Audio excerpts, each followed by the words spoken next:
there, folks, and welcome to the Anti-Heroes Podcast with your host, Zach Blair. I am Zach Blair. How are you doing? Thank you for tuning in. Thank you for listening. If this is your first time, welcome. If you're a repeat customer, I couldn't be happier to have you, and I really genuinely do thank each and every one of you. What have I been up to? What am I doing?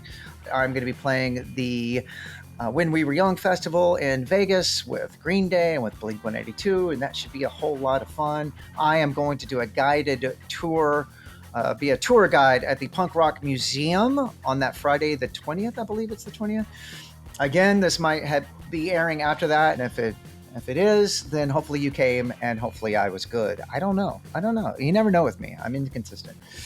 I am giving a random shout out to a guy named Tom Puggi that I met when I was in Europe over the summer.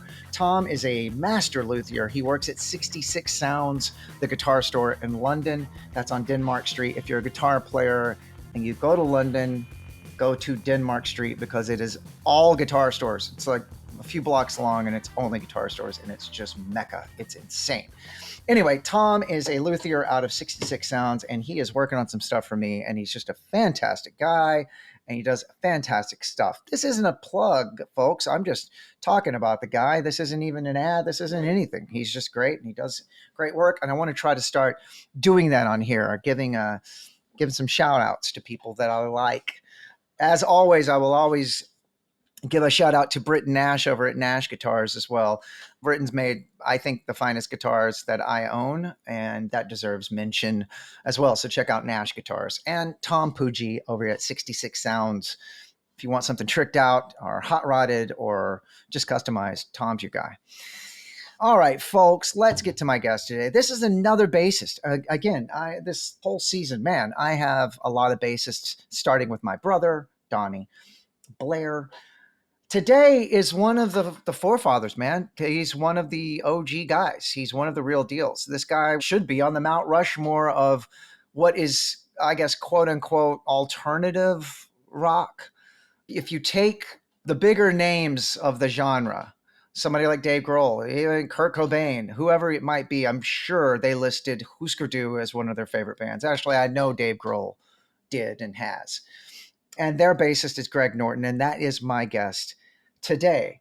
What a gracious human being he is, and what a great talk we had. I didn't know Greg. I met Greg last weekend at my sort of ever-present person in my career, Bill Stevenson from The Descendants and Black Flag and all. I've just had I've satellited around that man for 30 years now.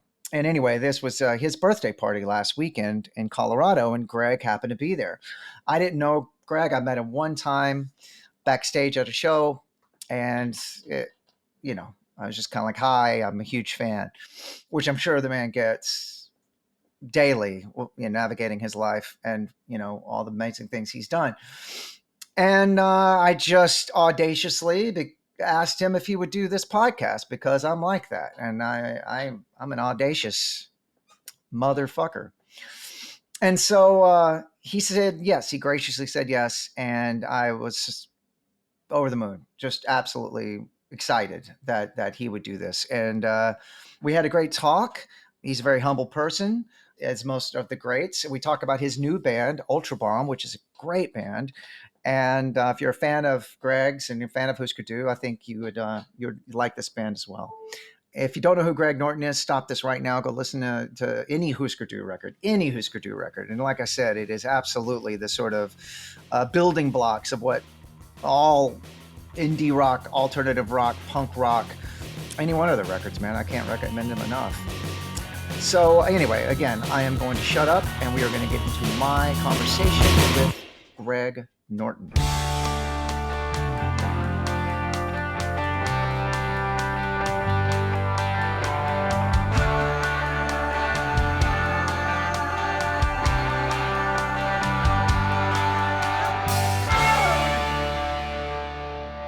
Hey, Greg.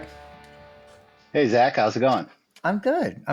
So, A, thank you for doing this. And B, I did not know you until like last weekend where I saw you at Bill Stevenson's birthday party. But I mean, you get this. You have to get this all the time. I'm a huge fan. And Thanks. I did meet you backstage at a Foo Fighters show. We were on tour with them, thankfully, and I did meet you backstage, and it was very, very quick. And I think I probably said something stupid. It was like, and left you alone.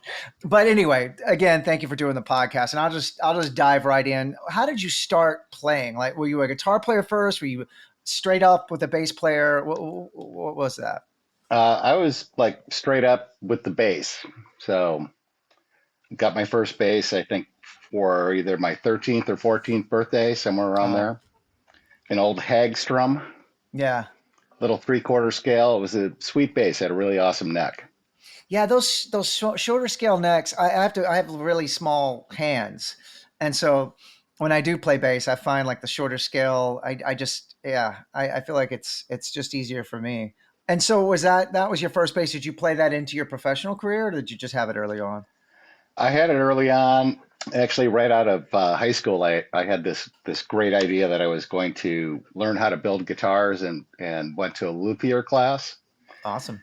And then for some stupid reason, I decided I wanted to refinish the Hagstrom, and it had like this red, like epoxy finish, and I like sanded it all down, and it ended up being like this three-piece body that had like this knot in the back that was filled with plaster. Oh my God. So, but a couple of years before that, I bought a Les Paul studio bass from a kid in my neighborhood who I actually took a few bass lessons from. And that was my first bass that I played with Hûsker Dû. Oh, okay. I Yeah. noticed with Hûsker Dû, and I always noticed it back then because I've always been a guitar dork. I always thought it was cool that Bob Mould used the Ibanez V in a punk band. I always thought that was awesome because it was like punkers didn't use flying Vs, but I always wanted to. You know what I mean? Oh And yeah. I just thought it was rad that he did that, and he played it so low, and his guitar sound was just. I read it described as like a swarm of bees once, and I thought that was the best way to describe his guitar sound on into the Sugar days. But you always used interesting gear as well. You used that early on, those Ibanez Roadstar basses, and then that Gibson Victory bass, which I always thought was such cool choices. Was that because that was just what there was, or did you really like the Ibanez Roadstar basses? Well, I bought the Victory bass first. Oh, okay. That replaced the Les Paul. The Les Paul was an awesome bass, super heavy, but not really built for a punk band. Yeah. Somebody sweating it all over it every night. So I got the Victory bass, and one night at First Avenue at the end of the set, I decided to toss it up in the air. So I threw it up in the air, and somehow it came down and landed on the headstock and broke the neck. Oh. I actually still have that bass. Oh yeah. Yeah, my friend Ernie Bailey. Do you know Ernie? It sounds familiar. I don't know. He teched for the Foo Fighters for a long time. He teched for Brandy Carlisle for a really long time, and right now he's out with the Eels. But Oh, okay, okay. he's offered to restore that for me, which one of these days I'll pack it up and send it to Seattle so that he can actually have a crack at it. Yeah. No pun intended there. And then, so after that bass, I bought a little 3/4 scale Ibanez that was like super cheap, and it was like super light. Yeah. The Victory bass is kind of heavy too. So, and I played that actually probably through, Metal Circus, through Zen Arcade, pretty much the rest of the SST years. And that was Wow. a fun little bass just because it was, you know, like you were saying, it's that shorter scale and it was super light and made it so easy to jump around and on stage. Yeah. And then when we signed with Warner's, it's like, okay, well, I should upgrade, and went looking for basses and actually just found those Roadstars and really liked how they felt and sounded. And so I bought two of them. I had the one with the white binding, that was the main bass, and then the backup bass was all black. Gotcha. Do you still have Yeah. either one of those? I still have the one with the white binding. Wow. You've kept your stuff. Most of it. Yeah. Yeah. It's hard to keep stuff, man. It's hard to the lure of like something like a reverb or something like that now to just get rid of your shit and get more shit, or Right. just, or the way, touring in vans. I don't have to tell you, you lose stuff, you get stuff stolen. And I'll actually get to that later. That's a big question I have on this Yep. podcast. Mike Watt calls that you donated. Oh, Yeah. you did the donate. Yeah, not Yeah. intentionally. The accidental donate. Um, Yeah. so after Hûsker Dû, well, let's go back. Actually, I'm not going to get there yet. Who were your guys? Who were your people early on? Who were your influences? Well, I'm 64, so as a kid, I grew up listening to. Um, my sister's 9 years older than I am, so she was into the Beatles and a lot of that '60s stuff. And so McCartney early on, Yeah, definitely. Yeah. yeah, But then also when I was a young teen, discovering Yes, like Chris Squire just like yeah, really kind of blew me away. yeah. I mean, of course, everybody's like, oh, what about Entwistle? It's like, oh yeah, sure, that guy's pretty good, or he was. Right. Uh, but it was probably more Chris Squire and McCartney early on. Yeah, And oddly enough, the rest of my bass heroes are,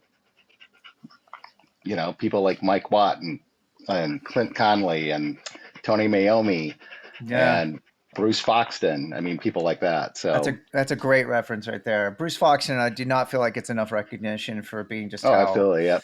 so amazing.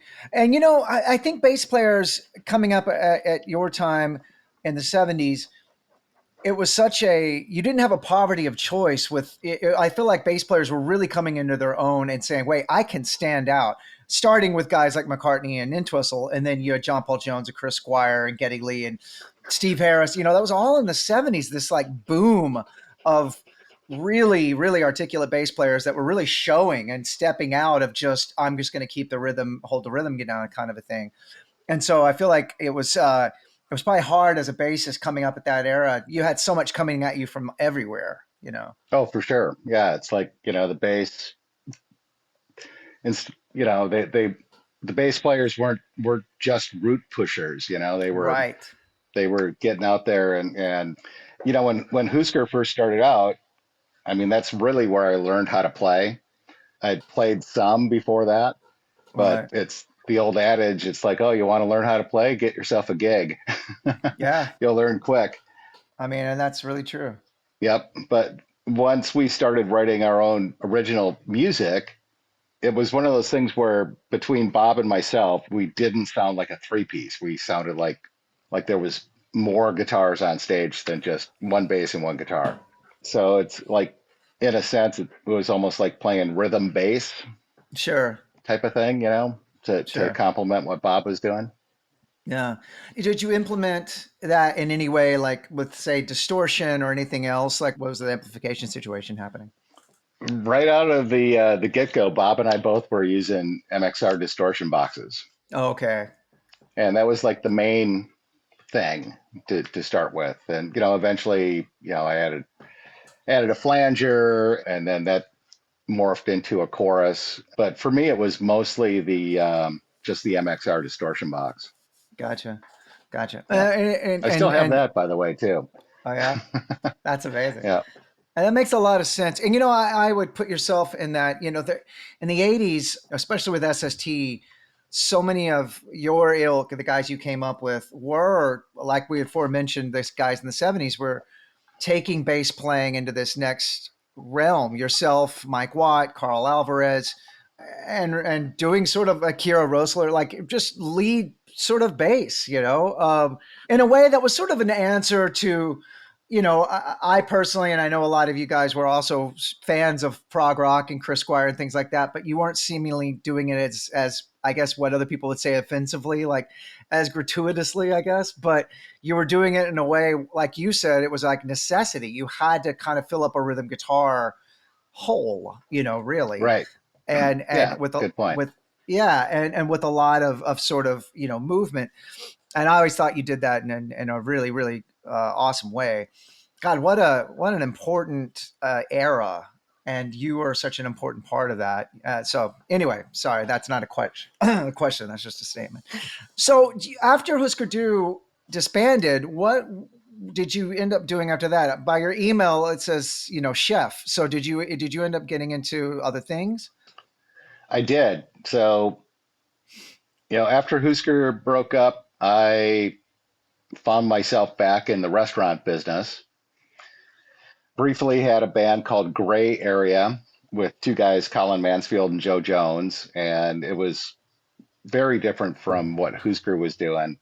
We only made it about a year or so. Mm-hmm. And when Gray Area broke up, a really good friend of mine, who's actually one of the top chefs in the Midwest, needed some help in his kitchen.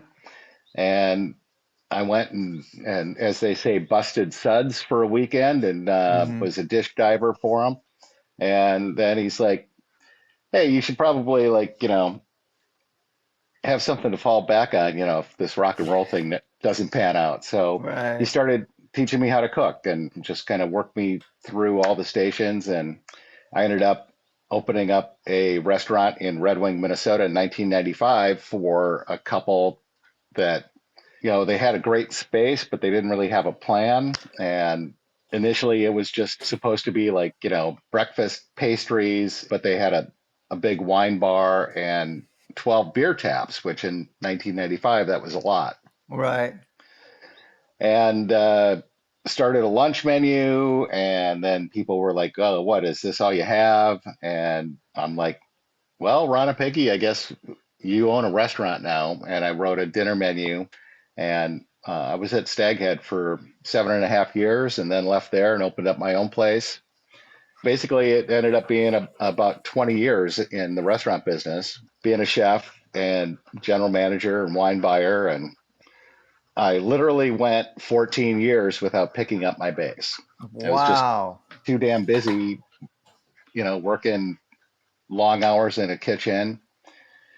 And it was a chance meeting with Dave King from the Bad Plus after one of their shows in Minneapolis. And he's like, I've got this idea for a band, and I think you'd be the perfect bass player for it. And that ended up being the Gang Font record that we did with Craig Taborn. Okay. And that came out in 2007 on Thirsty Ear. And then in 2010, we recorded a second album, which is, as they say, still in the can. Right. Or as I like to use the wine reference, it's been cellared, and now it's a Grand Reserva. Right. And we're working on, hopefully, we're going to actually get that record released. It just needs to be mastered, and somebody just has to go like, I'll put that out for you. Right. So we've got a second Gang Font record, which is killer. And then Gang Font ended up doing maybe one or two shows a year for quite a few years. And then a guy I know who I met in La Crosse at a Meat Puppet show, who worked at Dave's Guitars down in La Crosse, Casey Virock, had a band called Porcupine. And he called me up one day and said, my longtime bass player and dear friend Davey just, the schedules just doesn't work out for him. I was wondering, would you like to play bass in Porcupine? And I'm like, oh, hell yeah, I'd love to. Sure. So, I did Porcupine for, I want to say maybe close to 5 years. Okay. And, we recorded one EP together. We got out on the road. We did some great support tours. Like we went out with the Flesh Eaters. All right. That was great. John Doe is an amazing human being. Did some brief stuff with Built to Spill and Mudhoney, and then Flipper with David Oh, Yao wow. when he was on vocals. Yeah. And those shows were insane and a lot of fun. But towards the end, things just weren't really clicking. And Right. Casey, it was his band, decided he wanted to kind of change directions. So, and this was all right before COVID. Oh, wow. So then COVID hits, everything shuts down. And in the summer of 2021, Finney McConnell sends me a message and is like, hey, you don't have a band right now. We should start a band. He's like, I know this amazing drummer. His Jamie Oliver. He's in the UK subs. So that's Wow. how Ultrabomb started. And the original idea was we're just going to get together for laughs and maybe play some Hûsker and some Mahones and some UK sub cover songs. But about a month after that, Finney's in Berlin for a couple of weeks, and Jamie also happens to be in Berlin, and they've got studio time booked. And I get this wild idea I should probably go and meet these guys Yeah. to see if this is even a thing. Right. So I flew to Berlin and literally met them for the very first time in Berlin. Our first day in the studio was the first time the three of us had actually all been in the same room together. Wow. And we wrote the Time to Burn album. We wrote 4 songs the first day. We wrote 6 songs the second day. And the third day, I pulled out all these lyrics, and Finney's like, I've got the whole record figured out. And on the fourth day, he sang it. Wow. And that's the Ultrabomb Time to Burn album right there. Lightning in a bottle. Yeah. That's the best way. And that band is great, by the way. I needed to preface this with that, but I didn't get a chance to. Yeah, that band is great. Thanks. Yeah, and that's so exciting. And that band is working, no? Like you're touring quite a bit and playing shows.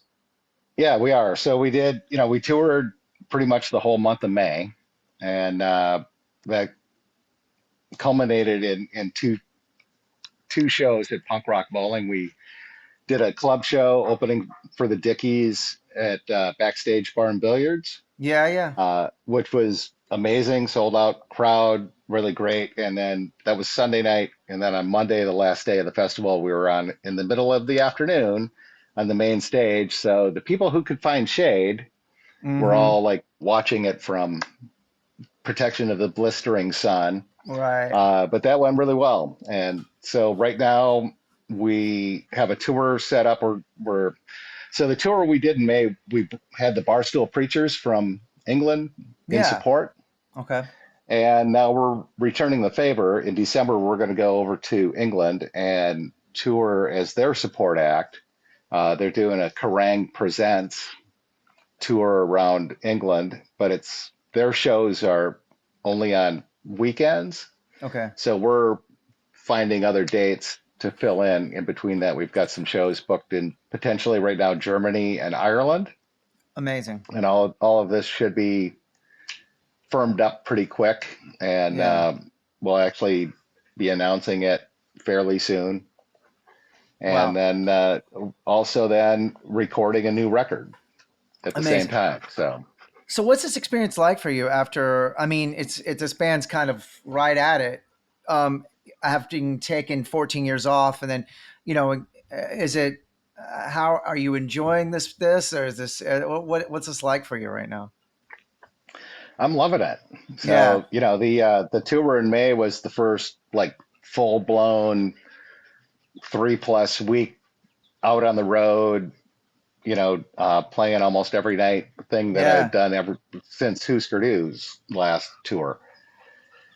And, it's one of those things. It's like, I love it, Yeah. and it's like, okay, well, all right, well, I'm actually good at this. I should probably keep doing it, and it makes me happy. Right. So, Right. And it never leaves you, does it? It never leaves you, you no, it know? doesn't. It Yeah, doesn't. There's so many guys that go legit, as I say, they stop, but it's still in them because you'll see them right. at a function or something, and if they're a guy that used to do it, and you start talking about it, you see that glimmer in their eye, and they start telling old war stories and shit, and you're like, you want to still be doing this? I know you do. Yeah, That's the greatest thing in the world. You right. know, Well, you got We're- to keep chasing that dream. totally, totally, and Yeah. at any level, it's just awesome. It's just great.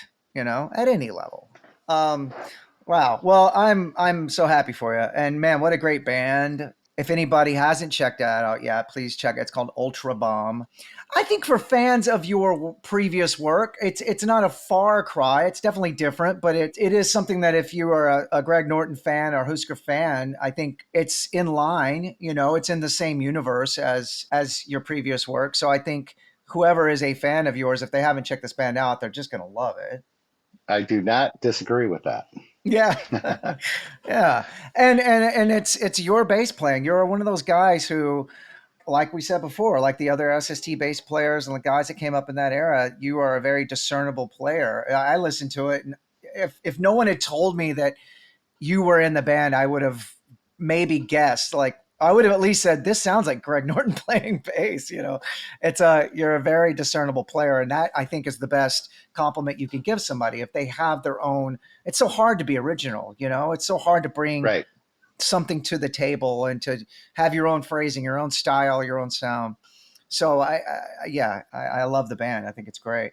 What are your gear choices nowadays as opposed to the old ones? What are you using now? Well, I am playing through a Black Star, uh, Oh, 410 cab and the Unity 700 head, okay. and I absolutely love it. Yeah. The head's got a lot of cool stuff built into it for Hmm. tone, and it's loud as hell. So love that. And then when I joined Porcupine, I actually bought a G&L Kiloton, Okay. which I really like that bass. And now I just picked up like the 3/4 scale version of the Kiloton. I'm Oh, trying to think of what it's called. The Megaton? I'm not sure. I'd have to look at okay. the headstock, but Yeah. I'm really super happy with the G&L basses. They play nice. They've Yeah. got great sound, great tone. Yeah. And they're pretty, from what I remember about GNL, they're really solidly made. They're Oh, made for very sure. Yep. well. Made very well. Just all the In components, all the Fullerton, parts. California. Yeah, all the components, all the parts, all the bridges, everything is just very sort of sturdy and made well. Um, Yep. I had mentioned it earlier, but with all the touring you have done, is there one that got away? Is there like something that a piece of gear? It sounds like you've kept most everything you've ever had, but is there something that got stolen or you lost or something on the road along the way? I have been extremely lucky. All the touring that we did with Hûsker, we never had a break in. We never lost any gear. Wow. Most of the things that I've donated over the years have been cables, stuff Right. like that. Maybe a stand here and there. So yeah, no, I consider myself lucky, and hopefully that will continue. So That is really impressive. I mean, every episode I've done of this, somebody has had, and I think you are probably one that has toured more than anyone. And to have never gotten something stolen, that is commendable, man. That is yeah, absolutely I think commendable. even more amazing is that we toured in a Dodge B350 maxi van, and it was white, a panel van, Yeah. and never once did it get graffitied. What? Are you I kidding? know, right? Yeah, That's insane. that's even more mind blowing. I would almost be pissed off. Like, come on. Like, what, You got a especially, blank canvas here. yeah, Yeah. especially New York City in the 80s, like touring through, playing CBGB in the 80s. I'm like, holy shit. Yep. How did you not get tagged? That's unbelievable. So you mentioned so that tour coming up, you guys are going to go over to Europe and you're going to record again. So do you think 2024 is going to be pretty busy for Ultra Bomb?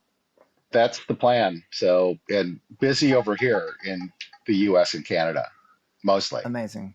We'll get back out west. We need to go east to the northwest, get down to Texas, you know, Yeah, southeast, maybe. So we'll yeah. see. I'm in Texas. I'm in Austin. So if you do come down, I'm Oh, gonna well, have to we'll see we'll it. definitely make it back through Austin. So Yeah. our show at Kick Butt Coffee was definitely a highlight Oh on wow. the last tour. So Awesome. Well, yeah, yeah, that place, that's a really cool little venue, and they do really cool things there. I love that they live stream the show. Yeah, yeah, they do. They do. Yeah. Where do you live now? So I live in Red Wing, Minnesota, and I've actually lived here for 40 years. I moved down Wow. here in 1983. Wow. So And, I think living Midwest for a touring person is awesome. I mean, I consider Texas the Midwest because it's right in the middle, and right, Central Time Zone, man. And because you can just go to either coasts, and exactly. I've talked about this forever.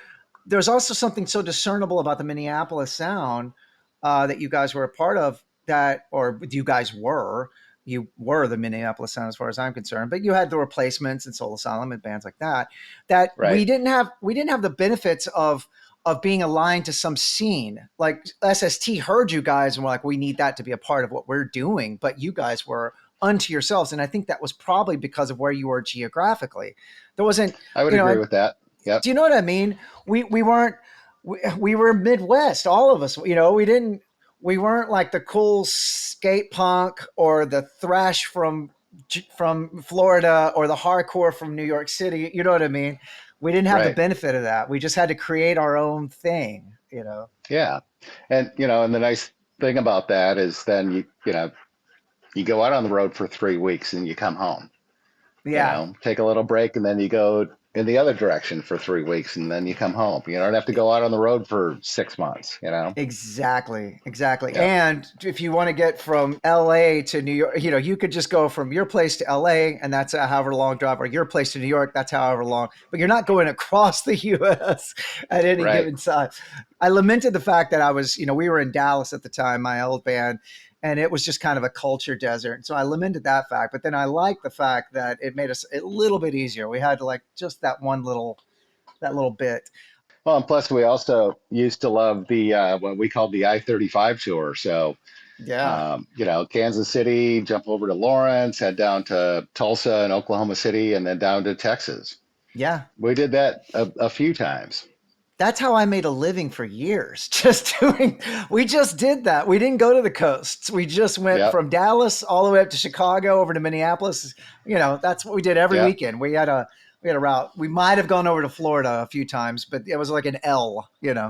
Uh, Yep. anyway, yeah, man. Well, hey, Greg, thank you again so much for doing this. I really appreciate it. It was such an honor and a pleasure meeting you, and thanks for doing it. Yeah. Hey, it was great talking to you, Zach. Yeah, we'll talk soon. And everybody look out for Ultra Bomb. Whatever you're doing, it's fantastic, wonderful band. Go see that band. So thanks again, Greg. Yep. Thanks. See there? Right there, man. I get to meet another person that I admired just because of this podcast. And just because of this mutual obsession with this thing that we do. I've never talked to these people, but we converse like we know each other because we have a lot of the same experiences. We have a lot of the same goals and achievements and dreams, but we do the same things in life. And man, am I happy that I get to do them, and am I happy that I get to talk to people like Greg? Because man, what a gracious person, what a humble person. I found that most of the greats are, and isn't it just amazing when they are? If you meet somebody that was a forefather, I'll say, person that really did the thing, and they are humble and they're gracious with their time and they'll answer your questions. Isn't that just the best? Isn't that just the best thing in life when you meet that person and they are the personality or the type of person that Greg, who you just heard in this conversation, just who he is? You can just tell because they don't have to be like that. They really don't. They've influenced a generation of musicians. He's influenced a generation of bass players, generation of musicians. Many people are, Hûsker Dû are their absolute favorite band of all time. They have the tattoo, and when they're as genuine as Greg Norton, it just makes it all worthwhile, doesn't it? It's just real human stuff, man. What a good person. What a great, amazing musician. What a great bassist. Check out his new band, Ultrabomb. I'm going to leave you at the end here. This is from the Ultrabomb record, Time to Burn. This is a song called Fear Your Gods. This is Greg. He's amazing bass playing, man. It's like we talked about how so many of those guys in the 80s, like Greg and Mike Watt and Carl Alvarez, and they poked out in a way that the guys that influenced them, the Geezer Butlers, Chris Squires, John Entwistles, poked out in the same similar situation, but they didn't do it in such a sort of self-aggrandizing way. They did it to serve the song, but they still poked out. Kira Roessler is also somebody that did that. Yeah, so you can definitely tell this is Greg Norton playing on the song if you're a Greg fan, if you're a Hûsker Dû fan. So check this out, Fear Your Gods from the band Dù-Ultrabomb. Here at the end, I'm also going to thank my sponsors at MXR and Jim Dunlop, MXR Pedals. That is going to be, you can find out what they're doing at jimdunlop.com. I'm also going to thank the wonderful folks over at Distrokid. They help musicians get their stuff on streaming platforms, quite simply put. And that is just divine work as far as I'm concerned. They cut out the middleman, they cut out the labels. If you put out a record, if you made a record, you spent your hard-earned time and blood, sweat, and tears and money and everything on making a record. The fine folks over at DistroKid are going to help you get that record on all of your streaming platforms, from Spotify to Apple Music, whatever.